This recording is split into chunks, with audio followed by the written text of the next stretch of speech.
Vous êtes sur RTL.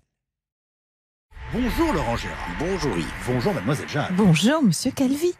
Bonjour Dominique Strauss-Kahn. Bonjour Miss Jade. Oui. Dominique Strauss-Kahn, vous êtes plutôt Toussaint ou Halloween, vous? Voyez-vous Miss Jade, aux States, The H-Day, Halloween Night, la nuit d'Halloween, est une institution. Moi-même, quand j'étais à City, New York City, j'ai beaucoup fêté Halloween, au milieu des zombies, en putréfaction. Et à cette occasion, dans les bureaux du FMI, Fonds monétaire international, j'exigeais de mes collaboratrices qu'elles se déguisent en sorcières. Alors vous allez me dire, mais Jade, what the fucking hell did you ask your assistant to dress up as a witches? C'est ce que j'allais vous demander, Dominique Strauss-Kahn. Pourquoi demandiez-vous à vos assistantes de se déguiser en sorcières? Pour chevaucher mon manche à balai, comme dans Harry Potter. Potter.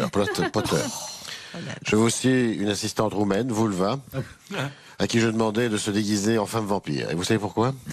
Je crois que je ne tiens pas à le savoir. Merci Oui, Dominique Strauss-Kahn. Je tiens à préciser que tout ça, c'est du passé. Comme je ne peux pas retourner aux States, je me suis fait à l'idée de ne plus jamais enfoncer ma grosse bougie dans des citrouilles rebondies. Du coup, je vais fêter la Toussaint. Je tiens à fêter tous les saints. Oui. Qu'ils soient petits, gros, bien lourds. Bien sûr. Des blagues à tabac, des grandes toilettes, des oreilles de coquille. Ça va être leur fête. Le nouveau président américain Joe Biden semble être devenu le nouveau héros de la classe politique française, au point que l'on parle de Biden Mania. Faisons le point sur ce phénomène inattendu avec notre spécialiste des USA. Bonjour John Rambo. Attends, arrête. Qu'est-ce qu'il y a? Ta musique, ça allait pour causer de Trump, mais ça va pas du tout pour Joe Biden. Bon bah d'accord, on va vous mettre autre chose de plus sympathique.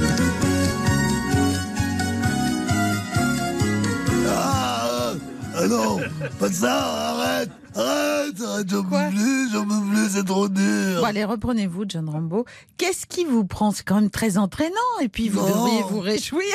On pensait que Joe Biden serait trop mou, trop vieux, trop centriste et puis finalement, il a l'air de gouverner. Vous regrettez tant que ça Donald Trump à la Maison-Blanche? C'était le montant du temps de Trump. Oui. Le matin, en se levant, on savait jamais ce qui allait se passer. Un coup, il voulait attaquer la Chine, une autre fois l'OTAN ou le Capitole.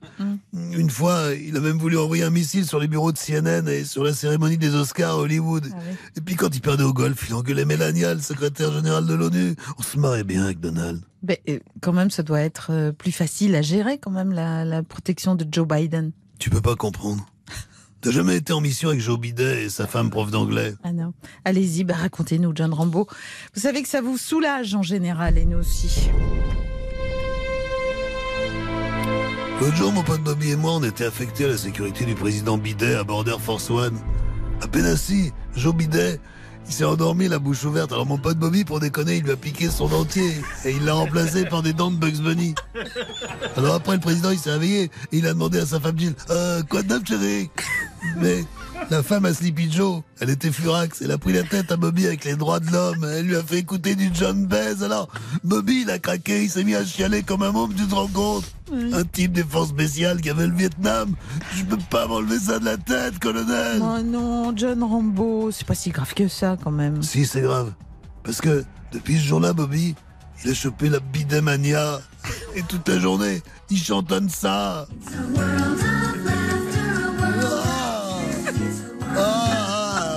Oh non, pas ça! Le livre du journaliste italien Gianluigi Nuzzi inquiète l'Église catholique. Le Vatican serait proche de la ruine. Donnez, donnez-moi. Donnez. Dieu vous les rendra. Bonjour Pape François. Il est plus un toun. Un Halloween. Des pépettes du pays. Je suis à sexe, regarde. Oui. Il est plus copec. Il vous calvinus de la matinée à l'os. Faites une petite sieste. Je suis ruiné. Mais c'est à ce point-là? Mes évêques ne peuvent même plus nourrir leurs femmes et leurs enfants. C'est une catastrophe. Mais vous n'avez pas de solution? Si, je vais mettre toutes mes robes sur le bon coin, mais c'est 12,52. Et Yellow, le magazine. Elle, spécial Fashion Week, les magazines. Oui. Et je vois que le blanc, c'est plus à la mode. Donc vous ne croyez pas au miracle? J'essaie de multiplier les bifetons, mais ça ne marche pas, ça m'énerve.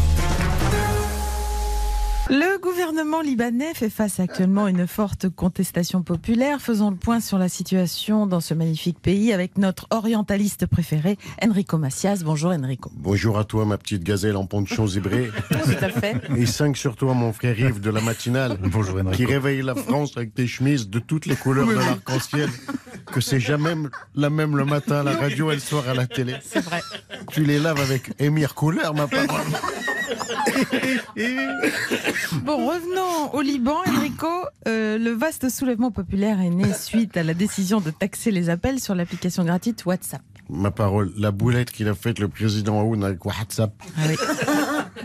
Ça a vraiment été le pois chiche de trop qui a fait déborder le bouillon sur la cuisinière. Ah ouais. Mais il faut qu'au lieu d'éteindre la flamme, ça l'a attisé. Ah oui, on voit bien l'image. Mais pourquoi une telle réaction? Tu sais, ma petite princesse à rayures, je crois vraiment que t'as pas connu le téléphone arabe.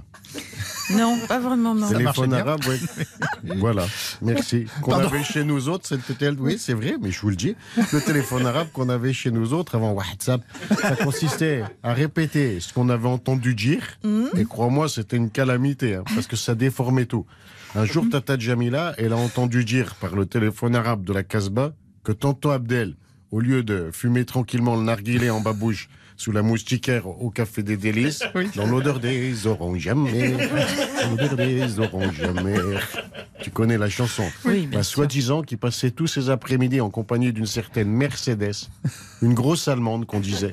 Il la sortait partout, il la bichonnait, même qu'elle était magnifique et qu'elle avait 2 gros airbags à l'avant, si tu vois ce que je veux dire. Excuse-moi pour l'image un peu crue. Hein. Oui, aïe, aïe, aïe, aïe. Et qu'est-ce qu'elle a fait, votre Tata Jamila, alors? Elle a fait ni une ni deux. Elle a suivi tonton Abdel, elle a découvert le poteau rose. Mercedes, c'était pas une femme. C'était une voiture que tonton Abdel, il s'était acheté en cachette avec l'argent de la dent en or qu'il avait gardé par devers nous. Évidemment, Laurent Gérard et Jade seront de retour dès lundi à 8h45. Et d'ici là, tout le week-end dans les matinales de Vincent Perrault et Christophe Pacaud.